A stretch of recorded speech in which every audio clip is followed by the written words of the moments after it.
You are a Muslim, my friend? I'm an ex-Muslim. Am I still allowed to talk? Okay, you are an ex-Muslim. Okay, we will let us. What do you want to share with us? Oh, thank you so much. It's been nearly 1 year. I tried to call you, CP. Um, I'm a Shia. I All was right. born in Iran, Okay. and by the grace of Lord, I'm Christian now. Wonderful. So most of the time, you talk with the Sunni Muslims, Yeah. and Last week, actually, 2 days ago, we have a Shia. Actually, he claimed he is not a Shia. He claimed he is just a Muslim. He didn't say, but I can tell he is a Shia. Yeah, and he referred to the Masood Rajavi. We know him. Right. Yeah, he's a terrorist, actually. Yeah. Yeah. How can I use, because the Shia, they're so deceptive. When we say the Hadith or Tafsir, they say we don't agree with any of them. So how can we argue with them? No, this is not true. The Shia, they have their own books. They have, like, as an example, the book of Al-Kafi is the same as Al-Bukhari. So when they say to you, we don't agree with the tafsir, this is a lie, you know? This is absolutely a lie. And is there any reference to your books in regards to how to debate with Shia? Well, because usually Shia, they don't really stand up to... Shia, they are focusing to try to extend their cult between the Muslim Sunni. They are not too much exist in the front of us. The majority of people are Sunni. That's why we don't focus too much on them. But, debating Shia is even easier than Sunni, except one thing. Shia, they practice taqiyya and everything. You know what taqiyya, right? I don't know it in my language. Taqiyya is when you can lie in order to do protection. Oh, okay. Yeah. So in order to protect your belief or yourself or from being exposed, you can lie. It's okay. Muslim Sunni, they practice taqiyya too. But Muslim Sunni, they are, less... Shia, they use taqiyya and everything. Two Muslim Shia, they are arguing about something, they use taqiyya. Yeah, that's right. Yeah. And is there any funny things in the tafsir like Al-Kafi that I can use it? Like in Al-Tabari and Ibn Kathir, there are so many stupid things. I'm just wondering if there's anything in the Kafi as well? Well, the Shia, actually, they have billions of things. I can give you some example from their trustworthy books, so they cannot say we don't agree with it. As an example,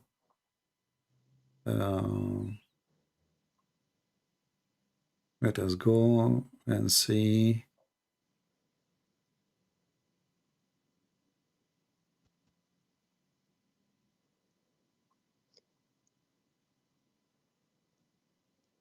Let us show you some reference.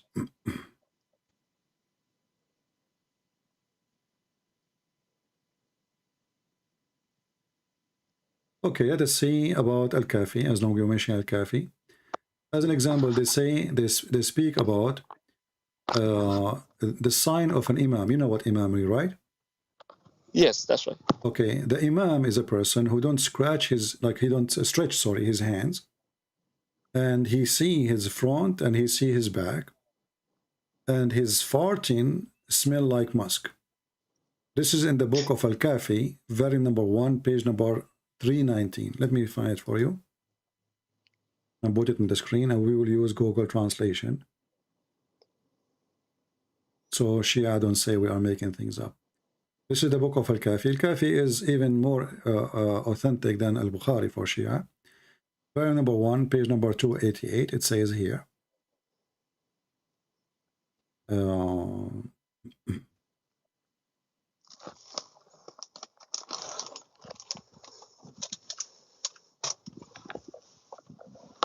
Yeah, there's tons of stupid things. As an example here, it says, Abu Ja'far alayhi salam, he said, the Imam have 10 signs. First of all, he is born circumcised already. Born with circumcision. And then, if he fell in the ground, he fell only on his ass. Only in his butt. And the second his ass touched the ground, he say Shahada. And he don't he don't get dirty from sexual intercourse. And when he sleep, his eyes never sleep, and his heart never sleep. Sorry, his eyes sleep, but his heart never sleep. And he don't do yawning, and he don't stretch his body. And he can see his back and his front. And when he do fart, his fart the same as the mosque. And the earth will eat his poo-poo. Let us see here, use translation, Google translation. You know, Google translation not too much accurate, but you know. So here it says the Imam have 10 signs. He is born circumcised, not a clean, circumcised. If he fell in the ground, he fell in his ass. And he said the Shahada. No, the Shia, they have 2 Shahada supposedly. And when he sleep, his eyes sleep, but his heart never sleep. And he never yawn, and he never stretch his body. And he see in the behind and see in the front. And when he do fart, his fart smell like musk. And again, this is the book of Al-Kafi, part number 1, page number 388. No? So, you know, what make you leave Islam, my friend, as long as you were a Shia? I to be honest, I didn't want to become a Christian, but where I live, you know, my English at the time wasn't good, so I went to the church to use the free English class, because the church provide the English lesson for the people who are not English spoken. And then it was once a week, and they were just so kind, CP. They accept you no matter, you know, what your previous belief is, what your skin color is, what you're thinking. They just embrace you with any idea that you have, regardless. So slowly, I was like so curious to see what they believe. You know, why they're so kind with no exception. They love everyone, and then is unconditional love. And I said, and slowly, you know, I start attending the church, not for the English, but for the Bible study and these kind of things. And I realized they have the all reading from the same scripture, which is the Bible. And in the Bible says, you know, even love your enemy, love your neighbor like you love yourself. I said, oh, that's why, you know, it's the roots of the Christianity is all based of love, not the hatred like Islam. And that was the reason. So, but what made you first, like, you know, I mean, like, did you find Islam is to be stupid, or? Oh yeah, I was born Muslim. Yeah. You know, the military service in my country is compulsory.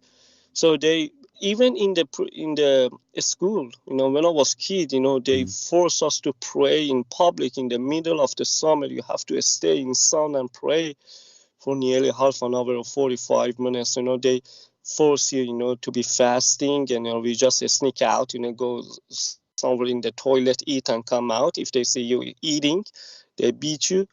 And everything was compulsory. You know, you can't find a job if you're not a believer. Even if you're not, you have to pretend. Yeah, pretending is the way always. Yeah, that's right. You know, they force you to go to the mosque and they pray. Everything is forcefully. But nowadays things change in my country. Unfortunately, people becomes like atheists. They don't believe in anything because they try to force people to practice Sharia law, and this is so bad. But people, I can see from like I'm in the clubhouse as well. It's like so many people leaving Islam and become Christian. I can see, but they're doing like an underground activity. They can't do it in public, obviously, but so many people live in Islam. Well, yeah, I saw, actually, I used to have a friend when I was in the army. His name is Ruhi, you know, and he is from Iran. So he took me to his office to drink some coffee with him. When I went to his office, he have a big cross on the table.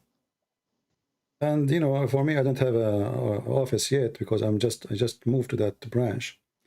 So he told me, you can use my my office here. I said, so this is your office? He said, yeah. I said, but you are from Iran, right? He said, yeah. So this cross for who? He said, oh, this is my cross. You have a big cross, not only cross, it's a big, a huge cross on the table. And then he says, this is the cross and this is the Bible next to each other. I never move anywhere without taking the Bible with me. So I became interested to know. And then he told me that him and his father and his family, all of them, they become Christians. And he is serving in the USA Army, you know. And then, you know, I remember once another officer, he come and he says, well, sorry, we are giving you this office and you are a Muslim, right? He don't know, they know I'm Arab, so he think I'm a Muslim. So I said, no, I'm Christian. He said, oh, okay, so the cross doesn't bother you here. I said, no, absolutely. Leave it as it is, you know? Yeah. So I was surprised, actually, about the number of Iranian leaving Islam. And I remember once I saw in the park, like thousands and thousands of Iranian, and they have a big sign in Arabic. So I stopped. I said to myself, man, this is really bad. All of those are, you know, Muslims here. You know, this is trying to fool us about Islam. So let me go in the park and see. Then I found that every single booth in the park, it was a Christian convert festival. Only convert. All of them are Iranian. And I believe that the Iranian they are the biggest converted church in USA. Yes, yeah, even here. Yeah. Yeah, there are so many. Anyway, my friend, if there's anything else you want to say, maybe we can. Oh, take the some. last thing, I'm not gonna waste your time anymore. Right. In Shia, they make Ali as a hero, and I remember in one of your debates says Ali burning people alive and kill so many people. Do you know any event, any war that he killed so many people? Well, you know, Muslims, they have their own stories, and we cannot confirm if it's true or not. But what we have, that Ali was a very aggressive criminal, to the point he burned people alive for no reason. Actually, even a group of people, they praise him so much, he burned them alive. Let us see where we can find the hadith, and this exists in the Shia and the Sunni book.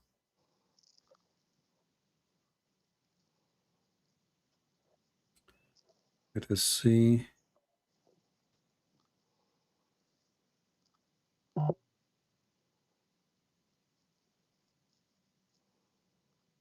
Here I see Muhammad burning people are burning trees.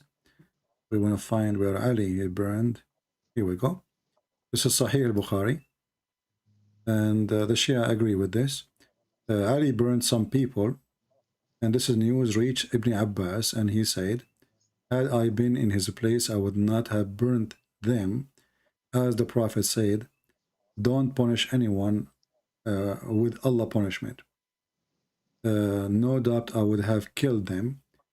For the Prophet said, if somebody, a Muslim, disgraces his religion, kill him. So obviously Ali is a very, very aggressive criminal. Now about him being a hero, I don't know what hero mean.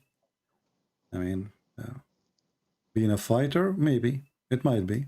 Aggressive criminal, maybe. But that will not make him a good man. You know what I mean? Yeah, they say in the night time, Ali went out and, you know, just start feeding the orphan, put their food behind their door and these kind of things. Well, those stories, there's no, I mean, the Shia, they have endless stories. The Shia, they believe that Ali is light and Fatima is light, and the light marry from the light, you know? Both are light, and they are, yeah, they are not a human, you know, the Shia, I believe. That Muhammad and his family, they are from the forehead of Allah, and they used to be light in his forehead. And they took the look of a human being, but they are not a human like us, you know? Yeah. That's why they say Ali and Fatima, النور تزوج من النور. The light married from the light. You know, both of them, they are light, and they married each other. Yeah.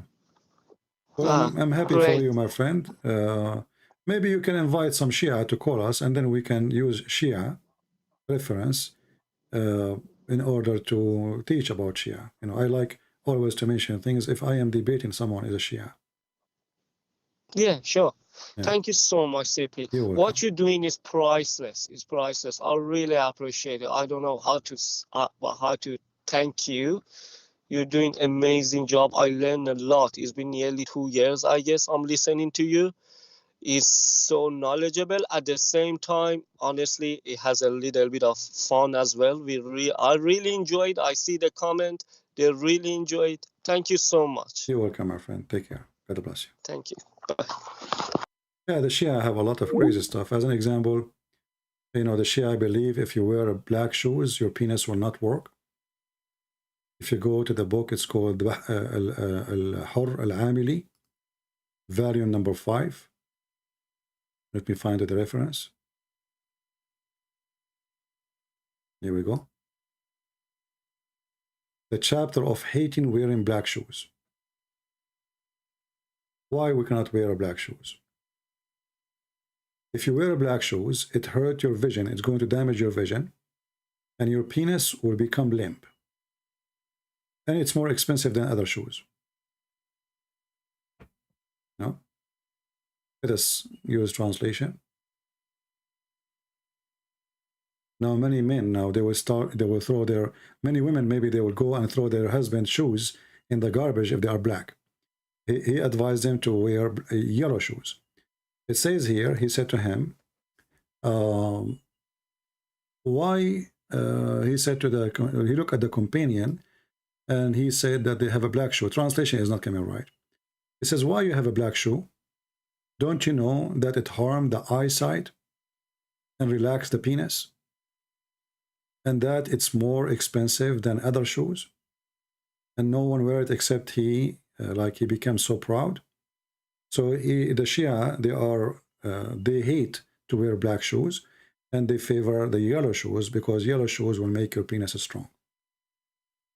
Well, I mean, Shia, they have way more stupid things than the Sunni, but doesn't make any difference really. Both of them, they have stupid things. But I think the Shia, they beat everybody in their madness. You know, like Al-Hassan Al-Hussein speaks 70 million language, something like that. I mean, crazy stuff. You know. Do we have any other Muslim? We have here.